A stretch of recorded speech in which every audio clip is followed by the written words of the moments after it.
This isn't just football. It's purpose. It's power. Learning about the people who execute the mission and represent more than just themselves. Behind every jersey is a story. Behind every whistle, a mission. Led by the coaches, Coach Greene, South Garner. First and Goal 365 brings you the Legacy and Leadership Series every Monday at 7 o'clock p.m. This is First and Goal 365 podcast, the number one podcast for player development, both on and off the field. I am Coach Block, and I am here with South Garner's head football coach, Greg Greene. What's going on, sir? What's going on? Nice to meet you. Nice to meet you. We done met a couple times Absolutely. before. So the one thing that we got an opportunity to do was talk about the legacy that the young man from the Marines was working on and for his family. He's 25 years old. What does legacy mean to you? Because this whole series is called Legacy and Leadership. What does legacy mean to you, not just as a coach at South Garner, but just for you, period, as Greg Greene? Well, first thing that comes to mind, my dad. You carry your last name. I can't give you much, but I gave you my last name. Don't mess it up. Right. So as much as I can pass down to my own children, as much as I can, incorporate throughout my lifetime to that last name, that's legacy to me. Yeah. If my last name can walk into a room before I get there and it benefits the people that come after me, then that's legacy. That's dope. Now, tell us a little bit about your ride, because when I first met you, you were working with the youth in Durham. So tell us a little bit about your ride and how you got here today as the head coach of South Garner. I would say led is a good word. None of it was really on purpose, if I can be honest. So working with the youth straight out of college, 22, 23 years old, I thought I needed to go to summer school for another semester. Ended up not having to go, but I needed a job to pay for my apartment. Right. And I had a friend that got on at the Boys and Girls Club, and that turned into a job for me. And next thing I knew, I was working there for almost a decade. I think it was 8 years. Okay. And during that time, athletic kids everywhere, and they couldn't put the ball in the hoop to save their life. And, we just started playing flag football. And then I reached out to my guy, Dorset, that was down the street at the Salvation Army Boys and Girls Club. And we kind of mashed it up, and they had a flag league. We had a flag league, and the champs from both sides played each other, kind of a flag Super Bowl. The kids loved it. The parents loved it. And the next thing you know, the parents were like, hey, we should do tackle. And I was like, well, we don't have pads or money to get pads. Right. But we were able to secure some pads, some pass down uniforms. Our organization was the Durham Titans, and it actually existed before we had it, where they had folded as a football program. Okay. And we were able to get the equipment and all those things from Downtown Durham Athletic Association, who they were under initially. And we ran that organization for from 2010 through 2016. We started out kind of local grassroots, and then took an AYF. We were actually the first AYF team in the Triangle, and won a national championship in 2014. Yeah. And then went to Florida in 15 and 16. And by that time, I had my little girl. My wife gave me that look. We were both tired, and I think it was just time. And about 2 weeks passed after selling the equipment. My now offensive coordinator, Corey Harrison, called me. He's like, hey, man, I'm up in Riverside, man. We need an O-line coach. Yeah. Enter Corey Lee. Yeah. And the rest is history. So was at Riverside from 2017 through 2019. Then the world ended. Corey Lee went to Cedar Ridge. COVID hit. Got an OC job up at Vance County. And so that long 21 season, 2 seasons in one year. And again, my wife gave me that look because I was still working at Riverside. So and traveling to Vance County. Woo! Okay. Right. So gave me that look. And by this time I got 2. So, just to have more time with the kids. And so I did one more year, 22 at Riverside. And actually ended up interviewing for the Jordan High School job. Came down to myself and Coach King. And I felt like I interviewed well. You know, you kind of feel like you did good. Didn't get it. And, was kind of down about it. And then got a call, and Coach Hackney was he was like, you did well. You ever thought about going to Wake County? And I was like, not really. I've been in Durham since the time I got there in 2004. So I didn't really see going anywhere else. And like, you should look at South Garner. I was like, South Garner, we scrimmaged up there for a jamboree once, but well, that's what Coach King was. I wasn't even thinking like, oh, there was a vacancy. Right. So it, put my hat in the ring there, and again, the rest is history. I'm happy to be where I'm at, and that's the journey. So as a native Durhamite, I call y'all Durhamites, and this being in the Bull City, man, tell us just about the culture, the mindset of just Durham, and then like the stereotypes that you're like, man, that ain't true, man, that ain't us. Like, because the people in Durham, the families, the communities, the kids. Can you talk about just the mindset of just being from Durham, even though, some areas may be tough, that ain't no different than anywhere else, but the overall love that Durham shows? So I can't claim so I'm from Winston-Salem. Okay. So born and raised Winston-Salem, and came to Central and just never went back home. So 2004, I came into college and just stayed, but it reminded me a lot of Winston. And it's just the growth over time. But building those relationships, and when you work with kids, especially as hands-on as we were, we work with some really, really talented kids. Some came from decent backgrounds, others struggled. And, we used to fire up that, I think it was like a 92, 93 van from the Boys and Girls Club, and pretty much any neighborhood, any corner of Durham that you could think of. Coach Greg, they go Coach Greg. Kids running down the street next to the van. Kind of getting that nod of approval coming through, like, it's you, so we'll let you pass. But I was always appreciative, guys in the community like Ed Boyd at the then Changing Faces barbershop. He would help me run the Durham Hawks, and I was able to get advice from him. And I was just surrounded by really good people that I could always reach out to.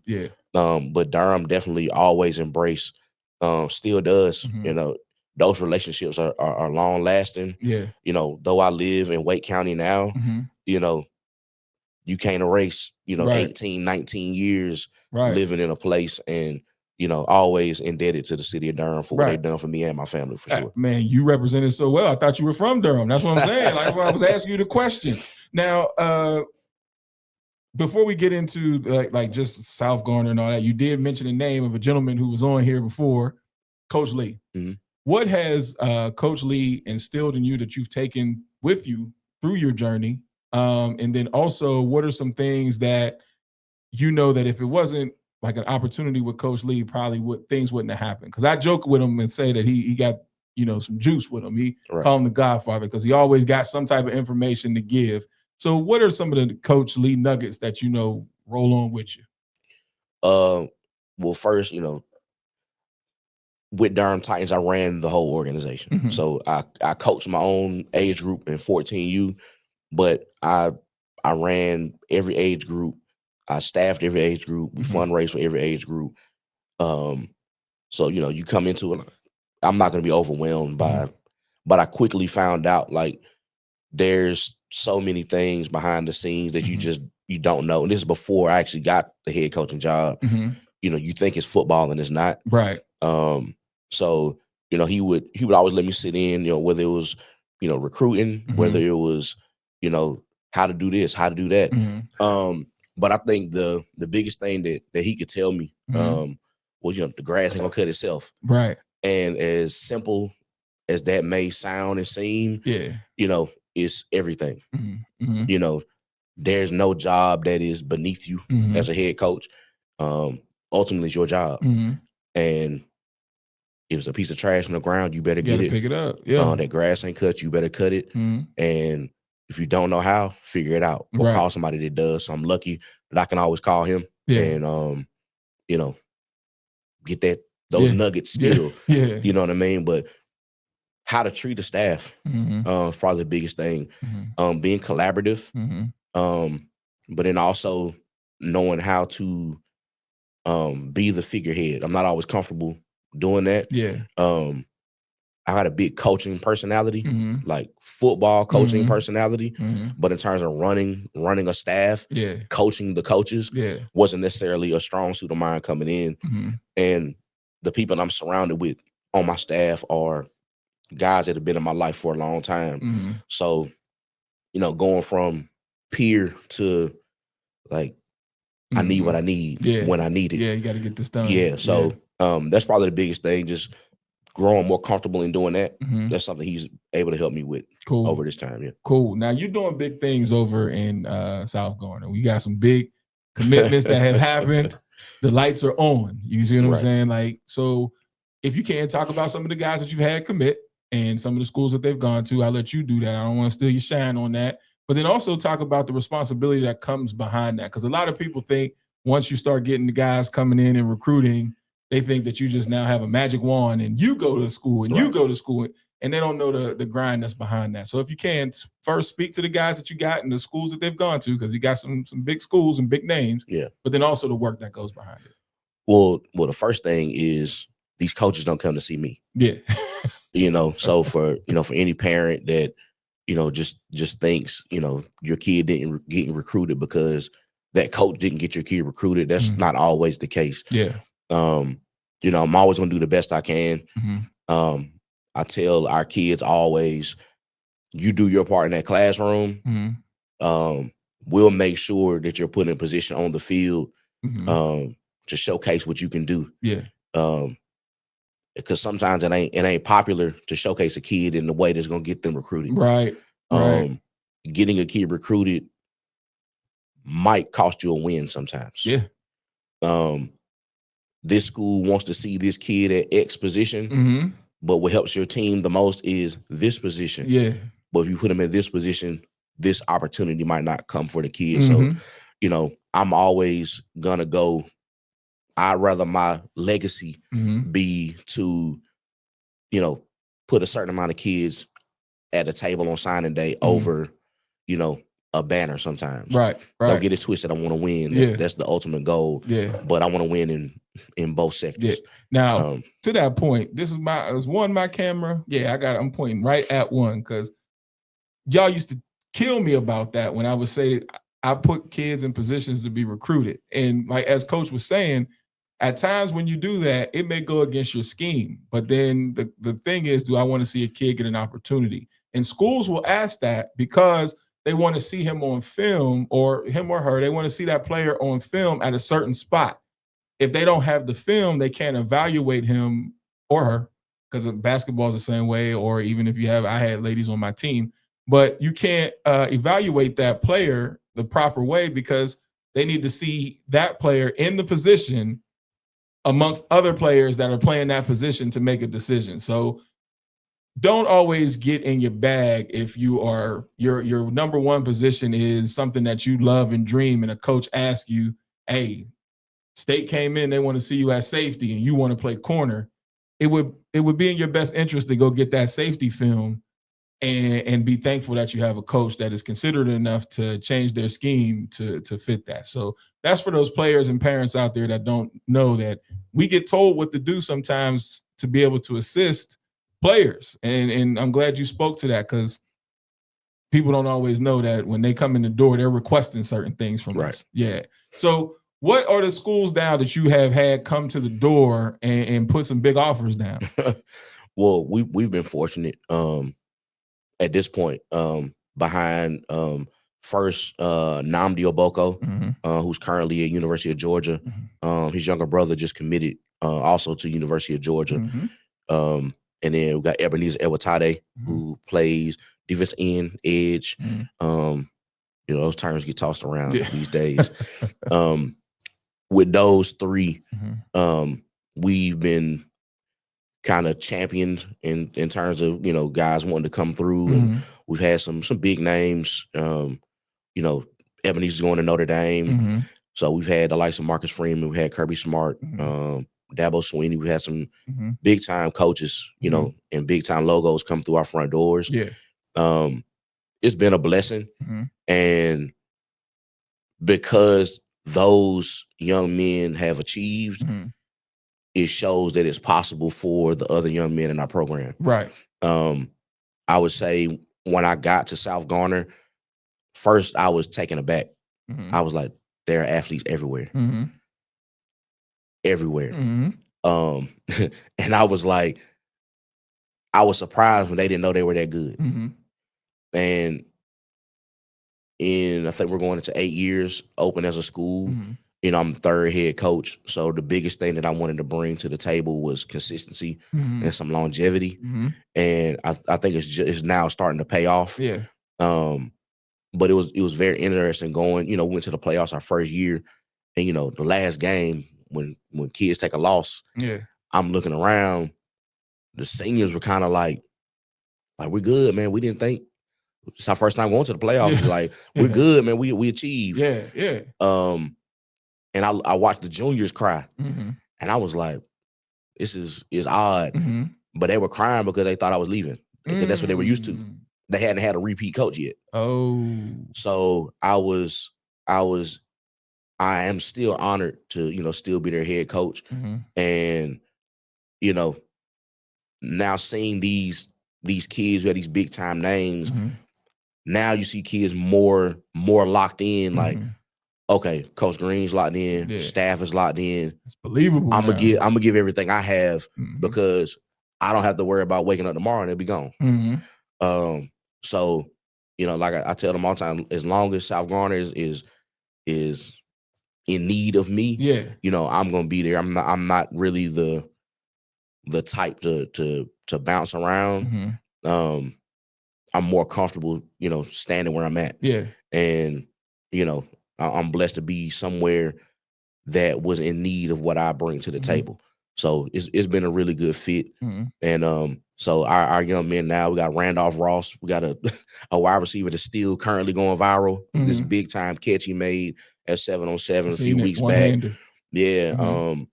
He's probably a huge name that's gonna come next. Mm-hmm. Joseph Bailey, Mm-hmm. an outside linebacker that we have, finished the season at like $178. He's like 207 now. He's a guy that's showing a whole lot of promise.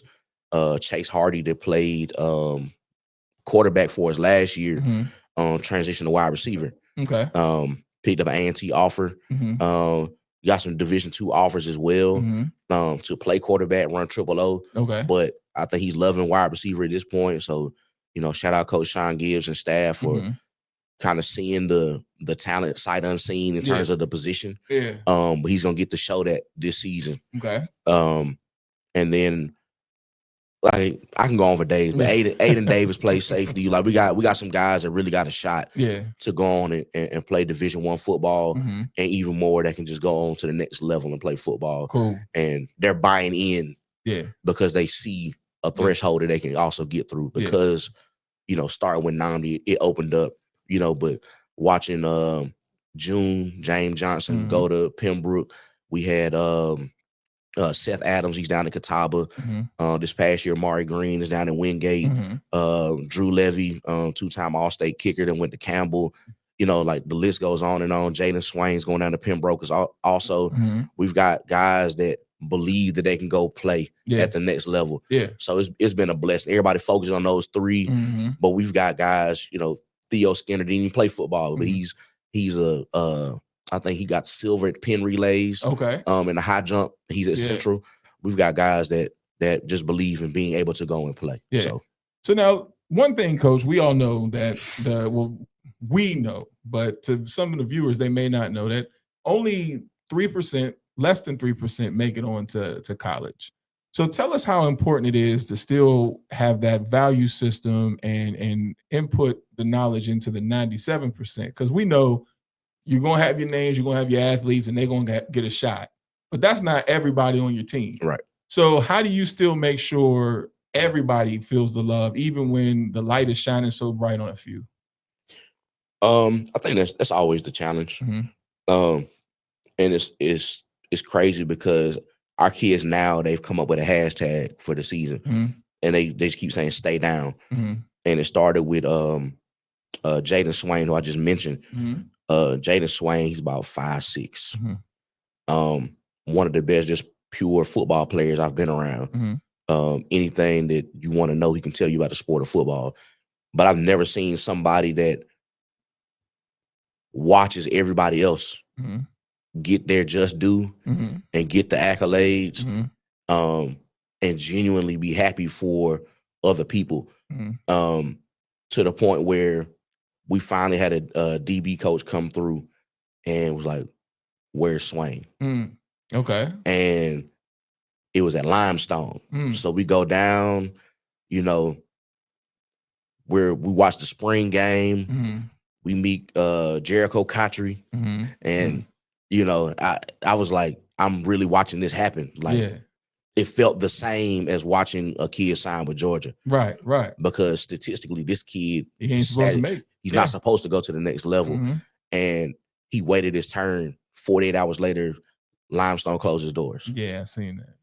So for him to still be able to get on at a UNC Pembroke, you know, it meant the world to me.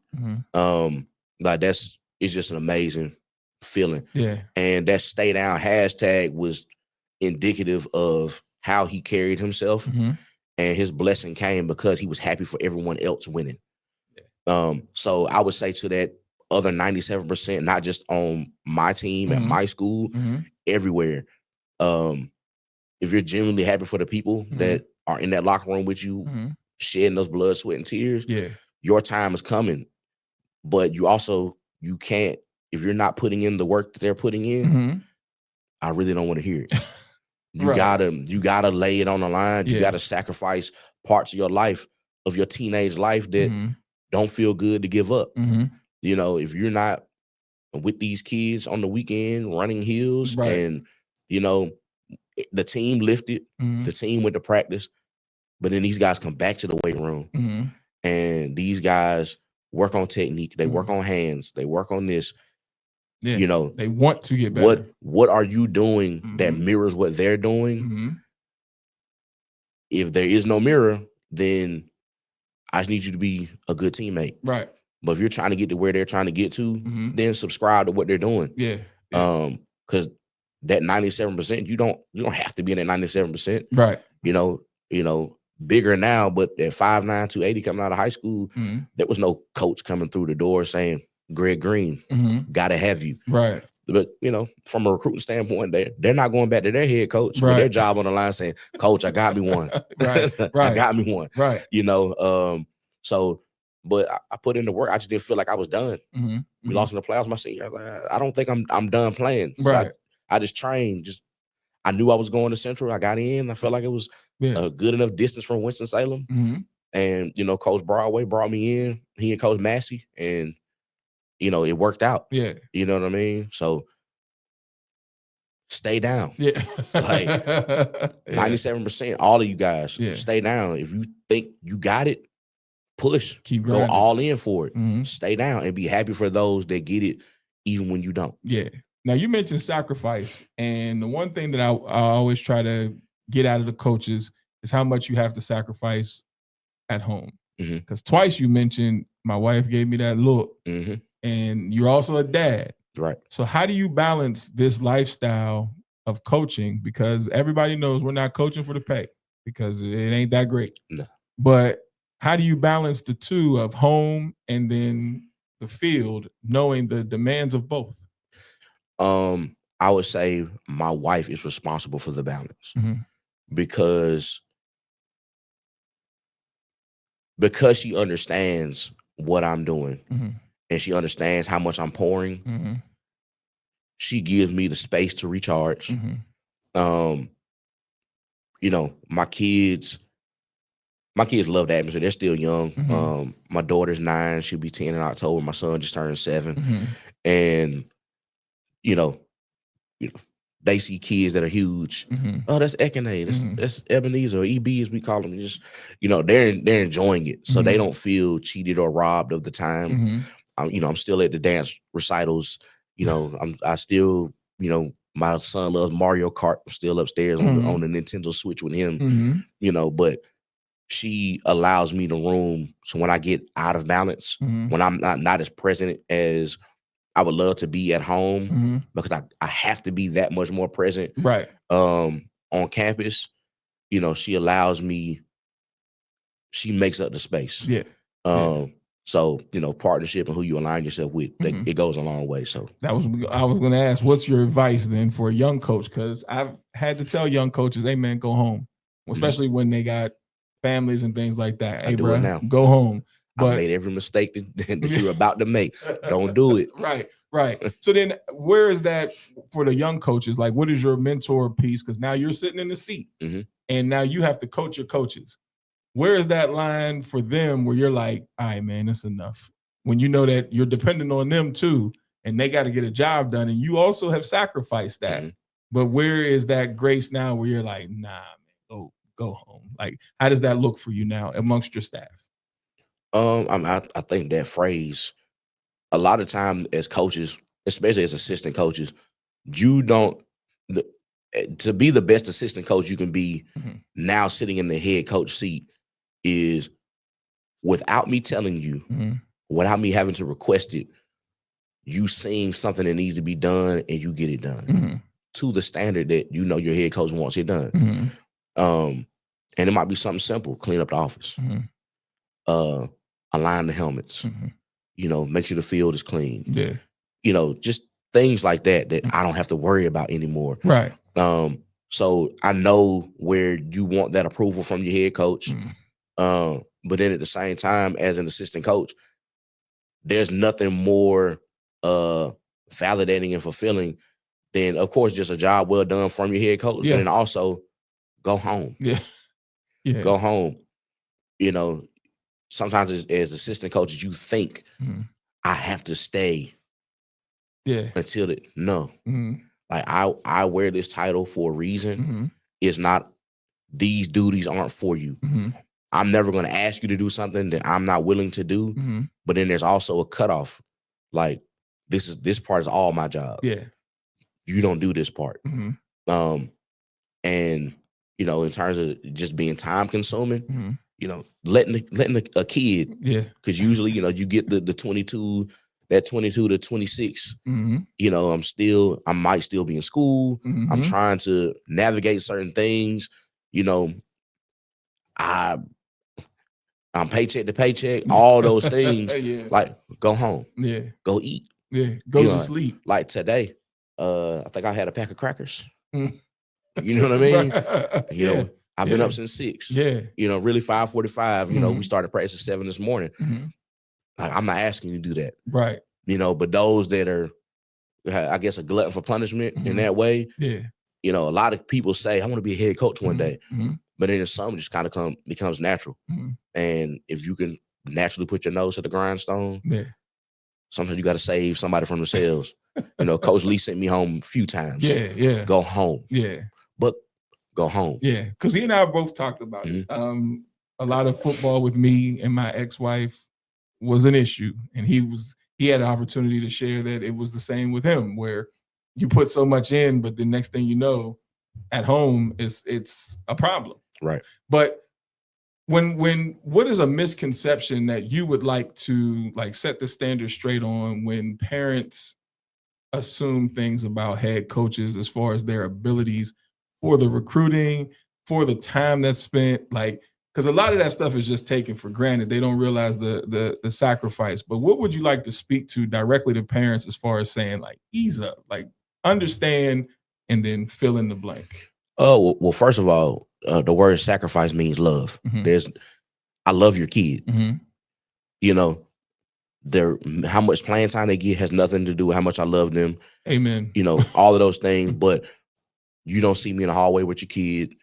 You don't know the talks that we have on behind the veil. You don't hear those. you don't know sometimes the amount of progress your kid has made from a maturity standpoint, or just, just whatever. But then also just, from a recruiting standpoint, I can't promise the level. I can just promise you I'm going to do everything in my power to get them to where they say that they want to go. But they have to hold at the end of the contract. Yeah. So I try to, me and our staff, we try to identify those kids that can go on to the next level. And then we try to have those conversations with their parents in one way or another. Like, hey, I think your kid might have a shot. These are the things that I think need to happen because we see them kind of fitting in this position. I brought up kid Joseph Bailey earlier. JB came in. We put him a wide receiver. He had played running back in middle school.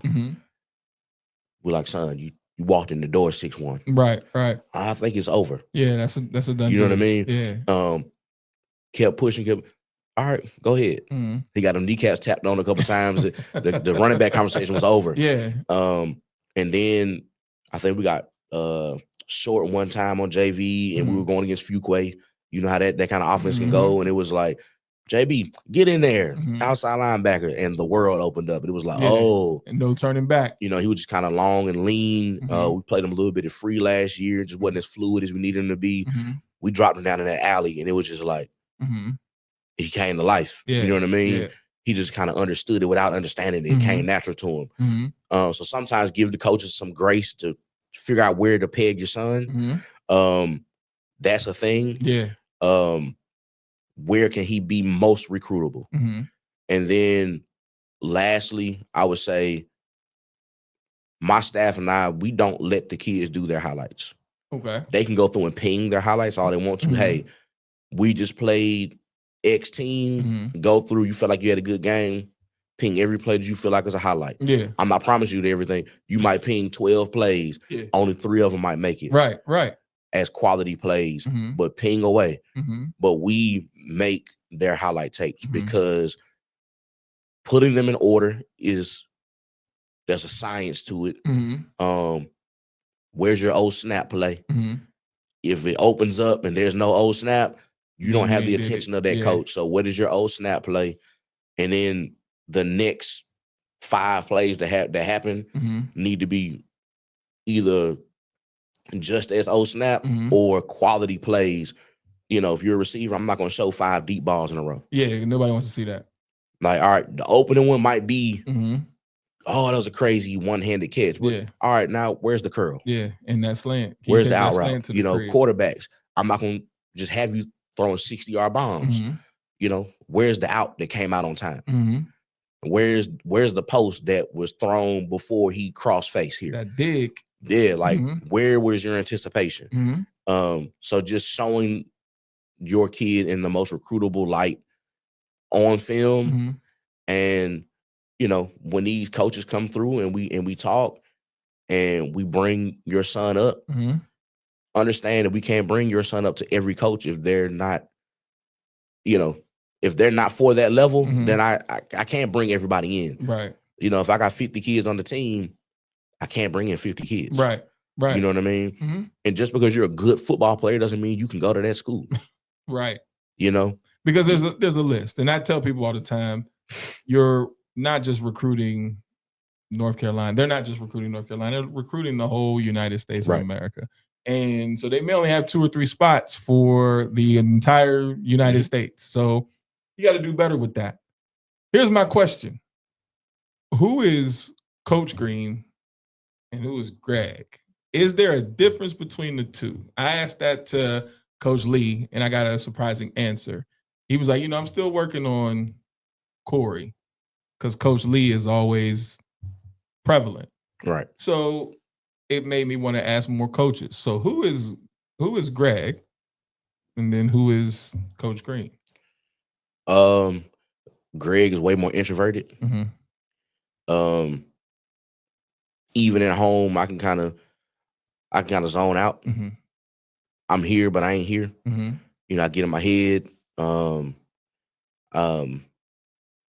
I personally don't feel distant. I feel everybody around me, but others might feel me drift. Coach Greene talks way more. You know, like this is I can do it. I have a switch. But because I talk so much as a coach, because I pour so much as a coach, when I don't have to do it, I know that's right. You know, me and my wife joke like I'm going to sit on the left side of the couch on Saturdays. Like we watching film, I'm chopping film, doing all of those things. But like it's me and the TV, and I'm really watching college football all day, and I'm not looking at schemes. I'm not just enjoying the game. I'm enjoying the game. And if I can go through Saturday and I don't move, it's a good day. You know what I mean? And give me some snacks. You know, that's I'm simple, you know, homebody, you know, kind of even in college. I wasn't the going out type. You know, house party, cool. Club, not so much. I'm really, really tight with the people that I'm around. Like I coach with guys that were in my wedding. You know, it's not just coaching for me, it's coaching with who I coach with. You know what I mean? And I think that's what keeps me going, because to have people around you that can watch your blind spots and tell you when you're out of line is huge. So those are the places where they have to save Greg from Coach Greene. Coach Greene pushes. Coach Greene is, you know, I need it. I think even the kids can see. You know, they call me Coach Greene all the time. But like in the hallways, I'm more Greg. I'm social with you. You know, we'll talk, I'll laugh, I'll clown. When the Coach Greene had his own, it's kind of like, son, I need it right now. Line down, put your hand down, you know, might get a little colorful out there, but other than that, you know, I always make sure Greg comes back and puts the arm around like, here's why Coach Greene had to do what he did. Just understand, I love you. You know, and because I love you, I had to get at you this way. But yeah, just everyday life, way more introverted as Greg than Coach Greene. If you weren't coaching, what would you do? Good question. And it's funny that I say good question, because I never thought I was gonna coach. This again, this all happened by accident. Went to school I did sports management and a minor in business administration. It's funny, working at the Boys and Girls Club was kind of my lane. Like I wanted to work with kids regardless. I had a friend in college, 3 weeks, maybe 3 weeks to a month before graduation. I say a month. April 8th, 2008, passed away. And it kind of, you know people who died. But when you lose somebody, it's different. You know what I mean? Somebody that's your age, like we came in together. We were in the dorm together. And he was going to school. He wanted to be a history teacher. And he was working at a group home at the time. And it's funny, after he passed, I ended up replacing him at that group home. So working with youth has always been where I cut my teeth. It's always been kind of where I felt at home. Kids allow me, they don't really judge in the same way that an adult will. They kind of give you the space and the grace to become. And again, I was in my early 20s, so I'm saying kids, but I'm working with teenagers that are like 13, 14. You know, as a young man, I used to coach that was at the Boys and Girls Club, but I also got a chance to coach at Riverside. Called him Dejan De Cruz, and we're going to Western Carolina, play linebacker, and he just turned 25. I was like, man, you getting old, man. He's like, man, you been old. Right. I was like, yeah, man, I'll be 40 next year.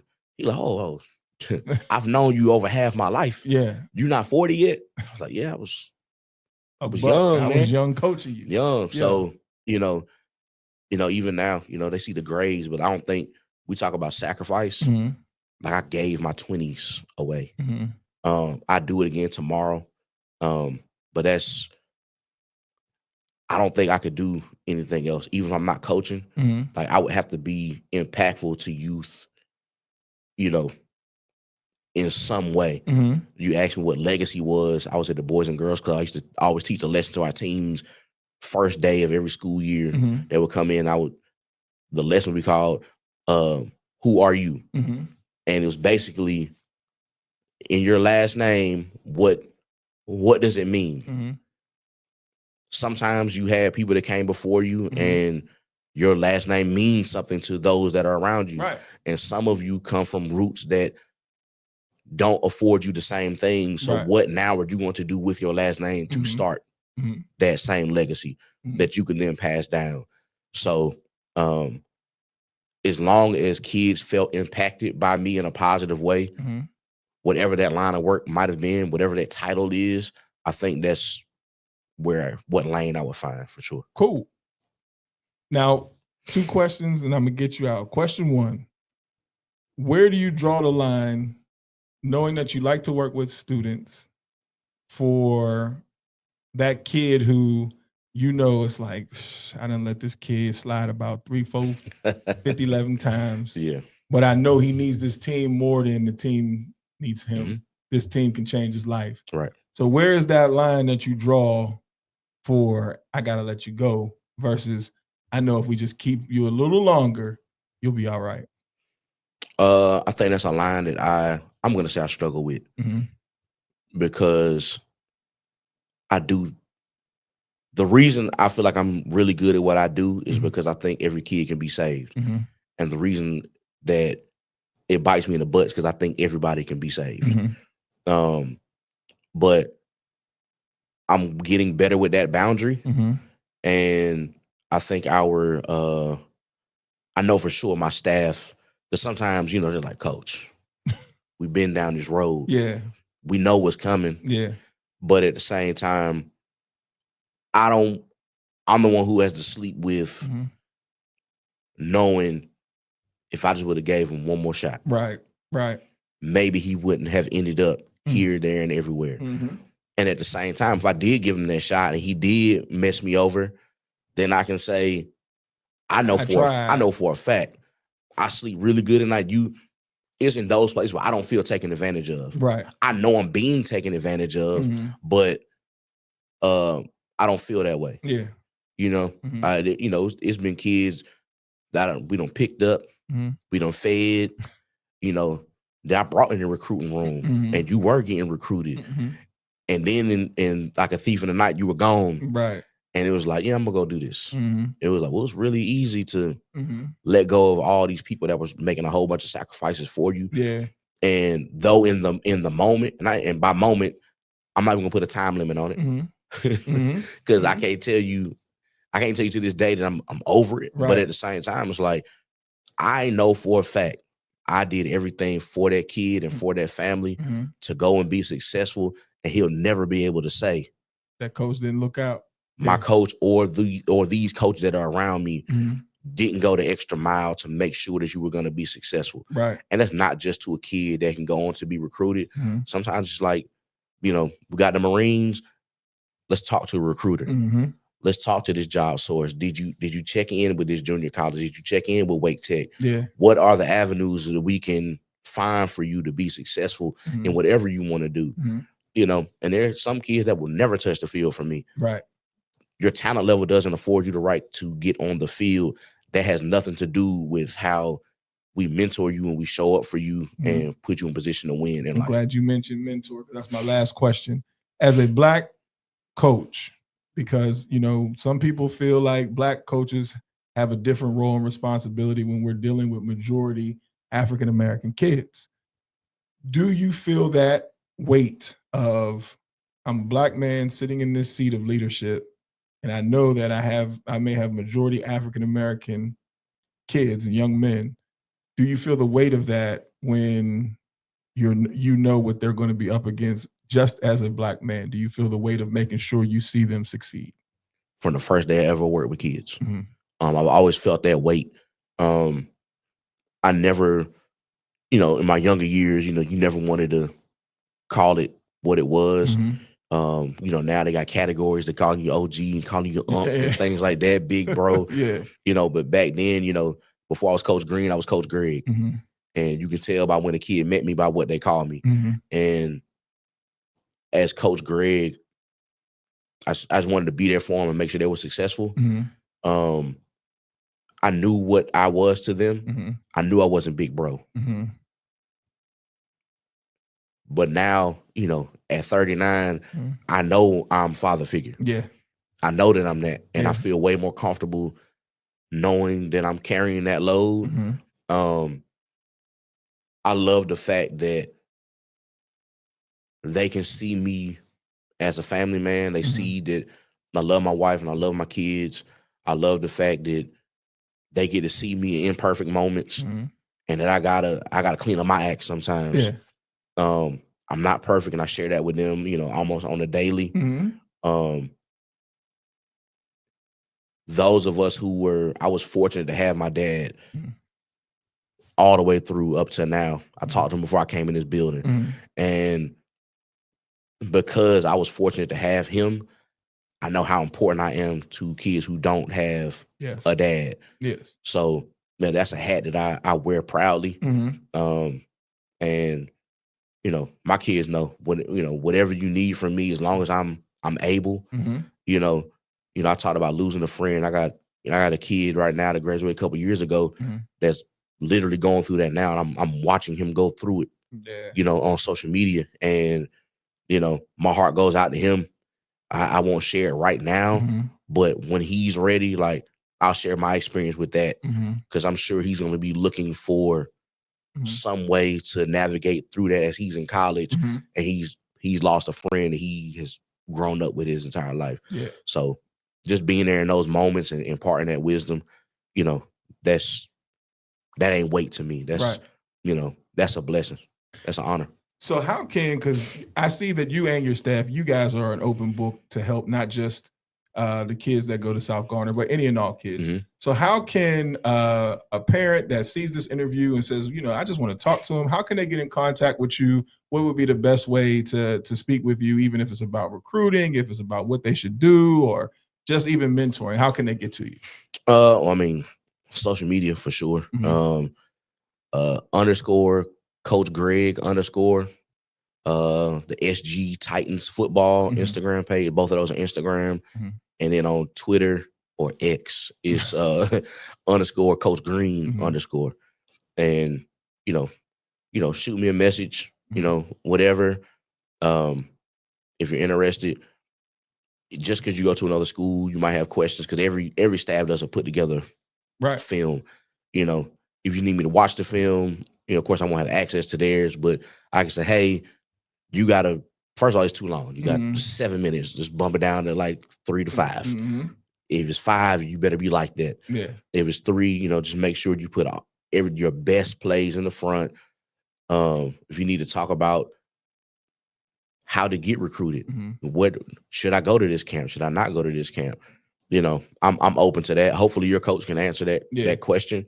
But me and my staff, kids need help. And I would hope if one of my kids has questions that me or my staff didn't answer, they can reach out to, you know, another staff as well. Cool.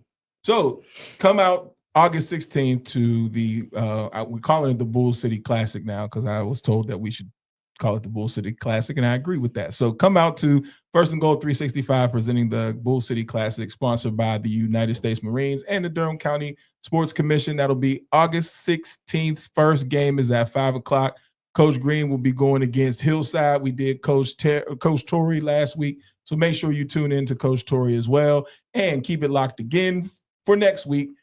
Every Monday, 7 o'clock, First and Goal 365 podcast. And as always, don't compare, compete. Peace.